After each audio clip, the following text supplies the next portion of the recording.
दोस्तों नमस्ते, प्रणाम, स्वागत करती हूँ अपने यूट्यूब चैनल में। आज हम आप लोग के बीच में एक कजली गीत लेकर आई हूँ। आशा करती हूँ आप लोग को अच्छा लगेगा। अच्छा लगा तो लाइक, सब्सक्राइब, शेयर और कमेंट करके ज़रूर बताना कि हमारा गाना आप लोगों को कैसा लगा। डोली चढ़ी चलैनी गौरा गवनमा, डोली चढ़ी चलैनी गौरा गवनमा, हाय बेदर्दी सवनवाना। डोली चढ़ी चलैनी गौरा गवनमा, हाय बेदर्दी सवनवाना। बाबा के रोवे भीग सिर पगड़ी, बाबा के रोवे भीग सिर पगड़ी, मैया जी के रोवले अचरवाना। भैया मोरे डोलिया पकड़ी के रोवे, बहनी मोरी भैनी सपनवाना। भैया मोरी डोलिया पकड़ी के रोवे, बहनी मोरा भैनी सपनवाना।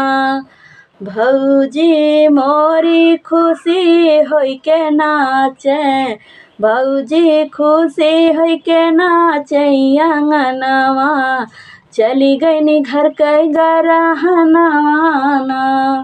भौजी खुशी होई के नाचे अंगनवा, चली गईनी घर के गरहनवाना।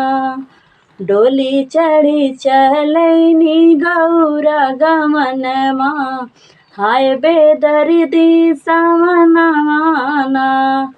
डोली चढ़ी चलैनी गौरा गवनमा, हाय बेदर्दी सवनवाना। बाबा मोरे दिहन अन धन सोनावा, मैया दी ललकी चुनरियाना।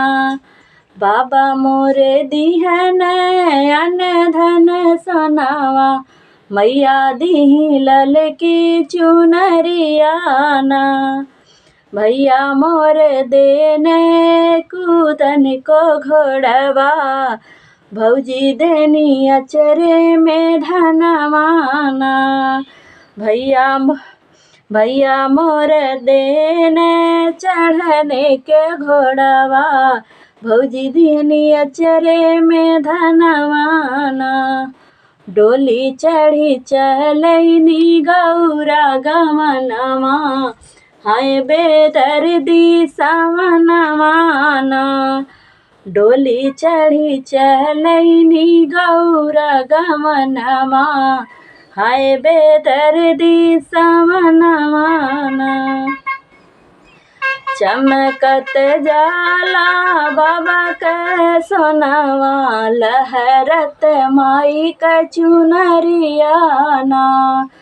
चमकत जाला बाबा के सोनावा, लहरत माई के चुनरियाना। दौड़त जाला भैया के घोड़वा, चुभे मोरे भौजी के धनवाना।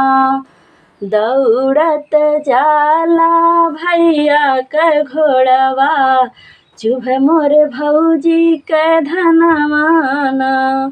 डोली चढ़ी जानी गौरा गवनमा, हाय बेदर्दी महीनवाना।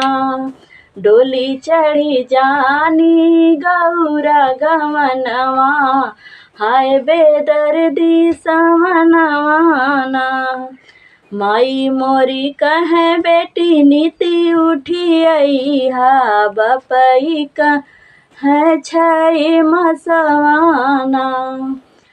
मैया मोरी कहे बेटी नीति उठी अइहा, बाबा कहे 6 महीनवाना।